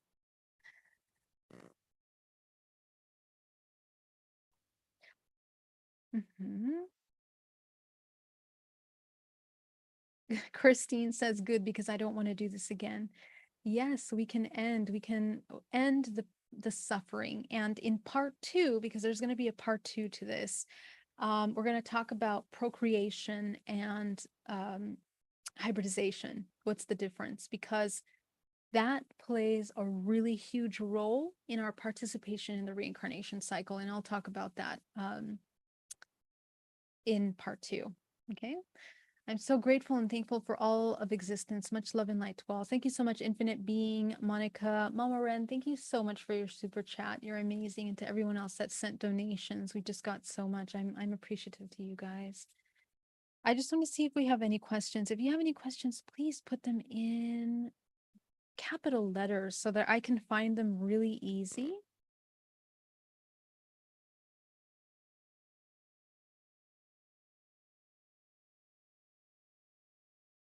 Thank you so much, Monique. I really appreciate that. She says, you have such an authentic elegance and delivery is always next level. Thank you for offering this wisdom and language is direct, clear, and profound. Thank you so much. I appreciate that. So good to see you. All right. Questions? Anyone? Let me get to questions. So many amazing concepts. So many amazing comments. Let's see. My life is awesome. It's so good to see you, Lightiel. I love you. Happy birthday to Lightiel.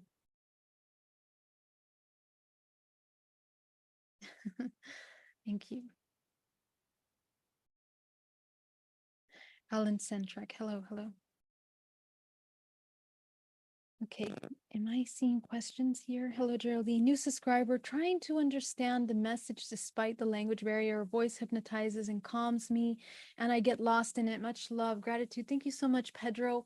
I really will be making some translations for these videos, so please hang in there. We're going to make translations. I have so many requests for that. You're the best. Thank you so much, Christine. All right, my love. So, what about a series on healing the physical body? Yes, we will definitely do that. Great, great idea. How can we activate the 9th, 10th, 13th chakra? Okay, so 9th up until the 10th chakra is mostly the morphogenetic field within the matrix. So the matrix, so the hologram, that means the DNA of the earth. Up until the 10th dimensional plane, you're still kind of only dealing with everything that is within the morphogenetic field of the earth. So that basically means that we need to transcend and reintegrate from this life traumas first and past life. So up until the 10th, it's this life and past lives, simultaneous lives, okay? 10th and up, you're beginning to look at interdimensional aspects, angelic aspects of yourself, and there's many layers to that information that you can work with. Actually, it's really powerful. How do we activate them is that, first of all, you have to activate your chakras, as we did today in our meditation. But more powerful than that is working in the chakras, because the chakras are dimensional fields. They are your body. They are the fields that make up your reality. Okay, so ninth dimensional layer, go ahead, take a look at that. What is it doing? Do you have holes? Do you have openings? Do you have blocks in the ninth dimensional plane? Take a look at your body in the ninth. What do you have going on there? Clean daily. Repair the field. Repairing means that you are working on the entanglements that you have created in your body and healing them. So there will be a lot of great work opportunities for you to do there. Okay. And once you begin to repair the fields, you will begin to channel information from these dimensions. You will become aware of yourself, the many fractalizations of yourself that exist within that dimensional layer. And within those fractalizations are parts of you from simultaneous lives, past, future. So you can work on them in that ninth dimensional layer. Every dimensional layer is a different geometric expression, which means that you hold energy and information differently. You experience things differently in those dimensional layers. So you need to look at your blocks that inhibit your ability to navigate that structure of experience. Okay, and we can heal or reintegrate from there. As you activate more of yourself, you begin to become nothing and all at once, which allows you to navigate all dimensional layers. Okay, so that's a small answer. How to deal with the subconscious blockages we don't even feel, right? So I guess we would have to define, what does it mean to feel? Do you mean emotionally, that you're having a hard time emotionally? Because what are blockages? Blockages are subconscious belief systems, and the language to access subconscious belief systems is emotions. Okay, so if your emotions are out of balance all the time, or if you're too much in one emotion or too much in another emotion, um, it's hard for you to love, it's hard for you to feel anger. Those are indications that you have blockages, and those are your blind spots. Okay, so wherever you have a difficulty accessing the language of emotions would be the first place I would look. If it's hard for you to describe your emotions and to understand how you reached that emotion, you can uncover lots of blockages. So many of you that, we think we're done, we're never done. Every single day, we can create more karma for ourselves in a state of sleep. Every moment we fall asleep, we go back into creating karma, counter creative repetitions. Every time we wake up, we are co-creating. So just take a look at your past week. How many times did you fall asleep? Go to those parts. Take a look at what you were doing there. What happened? Did you check out? Are you in your body? If you don't remember what you did in the past week, then you're definitely sleeping. If you don't remember the emotions that you had yesterday morning, you're sleeping. Because to be conscious means to be absolutely present, integrated, and congruent with your actions at all times. So that is your immediate segue into getting some healing opportunities and finding some answers there.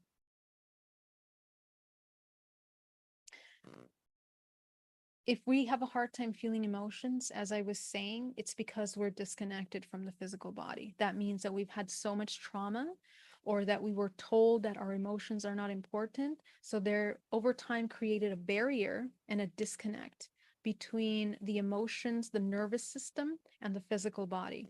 And that means that most of the time we're outside of the body, not in the body, which means we're not in the present moment and we're not conscious. So being fully in the body means experiencing everything, even the things that feel uncomfortable. And so we would have to be able to navigate those uncomfortable moments and heal. Essentially, when you're healed, you're never triggered by anything of the past. The old emotions that used to cause you emotional uh, reactions, they will no longer cause those emotional reactions. That's why the natural um, expression of the human is to come into neutrality. That's when the organism begins to work at its optimal state, when it's neutral. It's not always when it's in a state of super joy and happiness, because sometimes that can be a cover for parts of us that are in pain. So true joy, true real joy doesn't look anything like what we think it looks like, actually.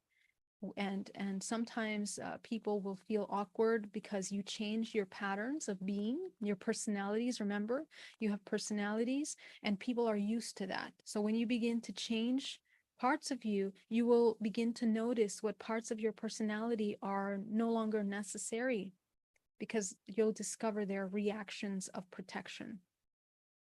Okay, so we have to be able to be brave enough to be a completely different self every time as you are evolving through this process of healing. I hope that answers your question, Anders. Let me know if that doesn't answer your question. I am powerful light love. Let me look for your question, please. Unless you can repost it. I am powerful light and love. Input for me. Any input for me? Like lucid dreaming, like only half here.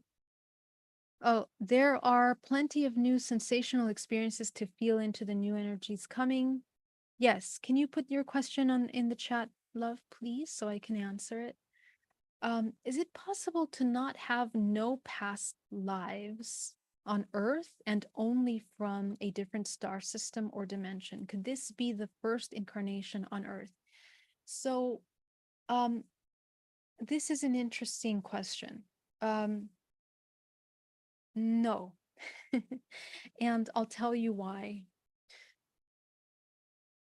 And there are some cases where potentially you more recently could have had many incarnations, conscious incarnations in another timeline. Remember, everything is simultaneous. What it means to remember past lives means to become conscious in those past lives while you're in this conscious state, in this life. That's what it means. So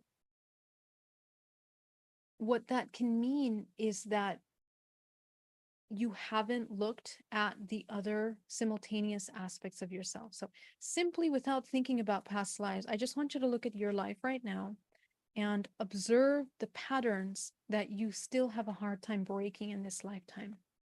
And go back into the lineage.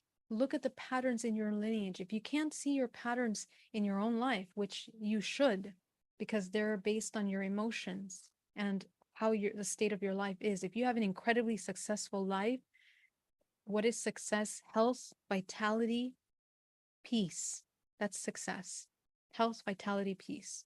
If you don't have these three things in your life right now, then you need to take a look at what we're missing. Why? Because wherever you're not cultivating that in your life will give you the entryway into understanding the cyclical patterns that haven't been addressed yet. And they will help you become conscious of those lives. They could be the lives in these alternate dimensions that you're mentioning, or there can be other lives that you haven't mentioned. We need to address all lifetimes. And this can be done in this lifetime. It's not something that's overwhelming. It can be done very quickly because once you realize the patterns, you break them. So if all you can remember is interdimensional lives, go to the interdimensional lives and observe what's the pattern. Was there suffering? Was there joy? What was happening? What was the limitation? Okay, and start working from there.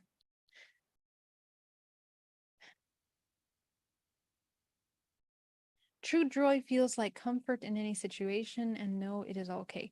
Like lucid dreaming, like only half there. I don't understand your question. I am powerful, light, love. SF, great to catch you live. Says, I'm from New York, but live in Singapore. Your 30-day program is transformational. Incredible. Thank you so much. You're such a gift. I'm so happy to hear that.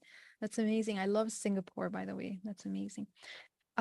Lives can happen simultaneously. They do. They all exist simultaneously.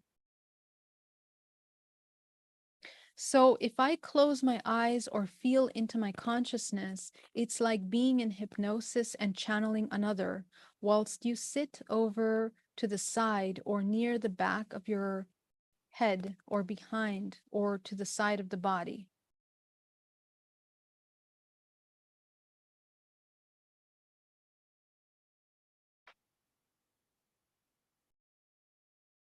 Okay. So essentially, when you're in this, can you see my question above? Yes, I'm reading the question above. So if I close my eyes or feel into my consciousness, yes. So consciousness, we're not really feeling into the consciousness. Consciousness is what emerges. It's a product. Consciousness is a product of observation, of awareness. So first I'll say that. Um, but if you mean going into the subconscious, yes, it will feel like a hypnosis. Okay. Um, is okay, hold on. Can you see my question above? Geraldine, I have a question. I have recently been feeling a big distance between my body antenna and my consciousness, like a delay between the two. Is it a full body disconnect or new energetics? Okay, great question. As I mentioned at the beginning of this video, we are leaving a very heavy, dense, cosmic, um, collective energy. Over the past 2-3 years, it's been really hard to connect with the higher self. Many people have had a hard time meditating, connecting to their intuition. It's been very dense. And that density is because the contrast shifted. The contrast is stronger because of we have shifted into another octave. So the octaves move in a braid. We went from one end to the next, to the beginning of this next cycle. We are beginning a new cycle right now. So when that happens, we reach incredibly dense points energetically, and more people have a hard time meditating, connecting.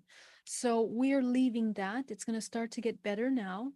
And we need to understand that even spiritual work happens in cycles. So don't get frustrated with yourself, because a lot of people feel guilt, shame when they're wanting to go back into the physical. And these last couple years was designed to go back into the physical and into the internal. Okay, to look at what's happening outside that's not working, and then address the internal part that is reflected from that external um, imbalance. Okay, so that's what these last couple of years. So I don't want you to become overwhelmed. It's getting better. So how do we resolve that? Daily meditation, running energy, clearing your chakras, clearing your energetic body, and sealing your energetic body. Make sure that your field is completely whole without openings. This will immediately help you take back from the densities that you're moving from. We should transcend astrological signs, influence, celestial influences. We have the ability of transcending all of those influences when you become a creator. Okay, so in other words, we never have to stay stuck in the ideas of helplessness or victimization or limitations as a cause of an external factor. Okay, that's very important. If you're feeling that you're outside of the body, we need to anchor into the body. Now, EMFs, deeply concerned with EMFs. Again, remember, this is a hologram. Every single day, the body is bombarded by millions of things, but we can transcend because this is a hologram. You can speak to your cells, you can speak to the telomeres of the body to begin to reconstruct, regenerate. You can grow gray matter in the brain. You can begin to shift how your body responds to your external environment. We are not a product of our environment. When you wake up and you're in the present moment, you begin to have mastery over your body. So this is very important to understand. Essentially, nothing external should affect this body. And this is what monks do. They go out into caves and they meditate for a long time until they cultivate enough life force where they become a very fast spinning vortex, the generator of life force. Again, we have to activate our DNA, our consciousness, and we have to begin to spin our vortex. When you spin fast, it doesn't matter what is influencing you around you. Okay, that's very important. All right, my love. So let's see, any other questions that I missed? Venusian, is your work of integration similar to soul retrieval and shamanic work? Yes. And there's so many different kinds of shamanic work that I wouldn't want to generalize, but I do know that some shamanic lineages do soul retrievals. Um, I don't like to call it retrievals as much as becoming aware of yourself in all dimensional layers, because retrieval is confusing. We think that we're discarding something or letting go of something and bringing it back. But in fact, you're growing. Actually, you're growing. So when you integrate parts of you, you're actually waking those parts up. You're turning on the light of your aspect of yourself that's in that fractalization. This is how you become whole. Essentially, you ultimately become source because you become everything. And you're becoming everything in all dimensional layers. So that's really what that is. So it is kind of similar. I hope I answered your questions, guys. I'm fine and very comfortable and live nirvana daily in ecstasy. Awesome. All right, guys, I want to thank you so much. It's getting really late. This is a very long chat. Did I miss any questions? I hate to miss your questions. There's so many messages, but that Monique. Are ascension systems a real thing?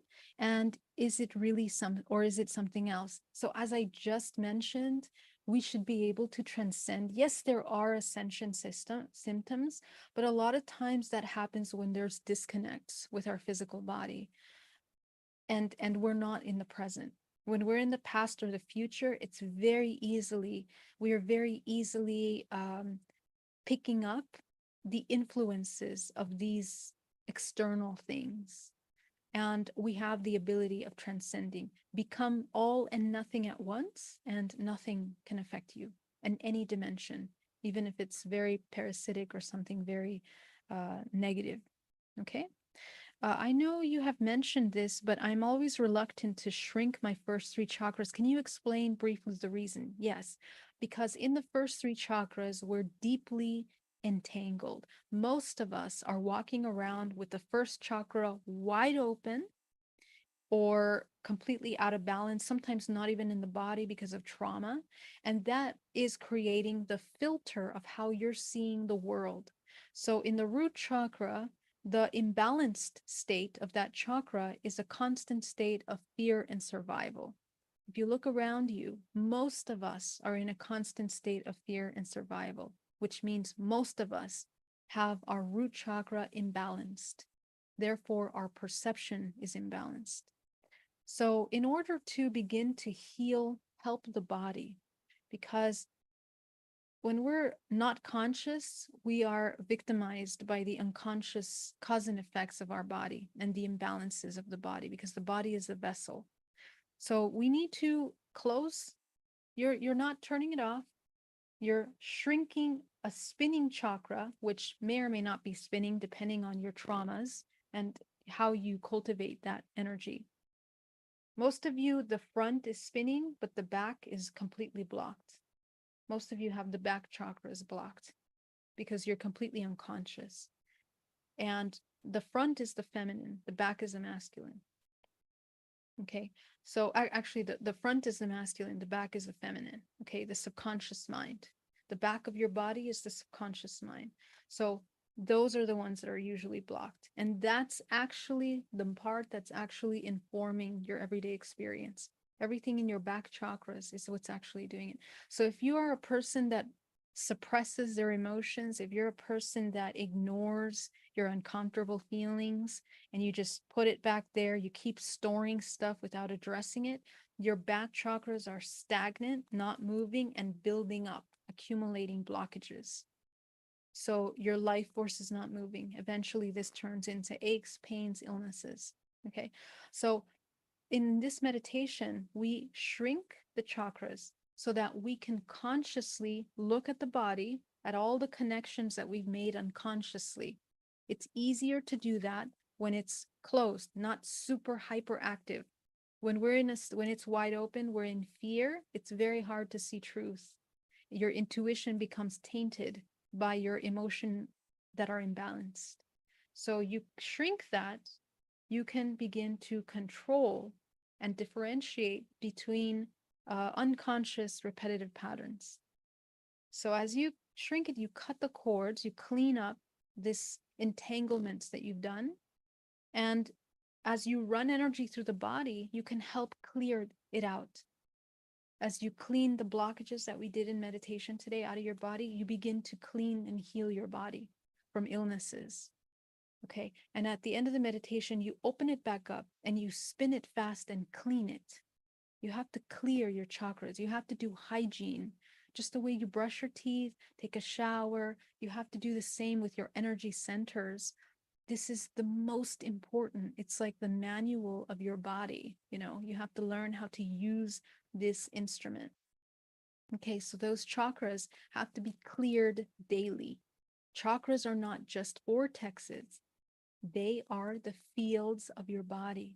So you have to heal, clear, and repair the fields of your body that are an extension of these vortices. Okay, so that's really, really important. And as you shrink them, you can clear it easier. You have more ability to clean it out. As you train yourself more over time with this work, your chakras will naturally be moving in a beautiful, clean state. Front and back are going to be open, balanced, fluid, and you're going to see changes in your life. Okay, so this is a quick answer for that. How to deal with subconscious blockages. I answered that already. Hello, how to tell if the chakras are activated? Um, if okay, so how do you tell if they're activated? Most of us are barely operating from the first three chakras. Take a look at the quality of your life. If you're living in survival, if you are disconnected from your body, if you're disconnected from your emotions, your chakras are out of balance. If you cannot vocalize your needs, if you cannot vocalize your emotions, your chakras are out of balance. If you're not manifesting, they're out of balance. If you're unhealthy, out of balance. So take a look at the quality of your life.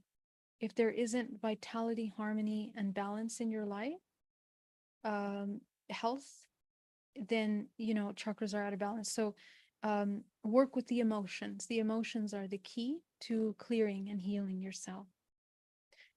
How can we activate it? Okay. Any idea on how to heal a tumor? Okay, so a tumor is whenever we have things like cancers, autoimmune diseases, tumors, it's the body eating itself. This is a result of ourselves rejecting the self in such a powerful way that we have manifested that into the physical form in which the body eats itself. It rejects your own existence, you reject yourself, your expressions, you judge this organism. And usually when it's a tumor or a disease like this is something that has been happening for a long, long time, many generations of your lineage. And what happens with the souls that are incarnating now is that everything accumulates. Every new generation, I'll talk about this in part 2, every new generation is when there's a lot of trauma in your ancestral lineage, it all accumulates. And the next generation that comes in comes equipped vibrationally and genetically to end those patterns, but also is born with a manifestation of the challenges that haven't been addressed previously.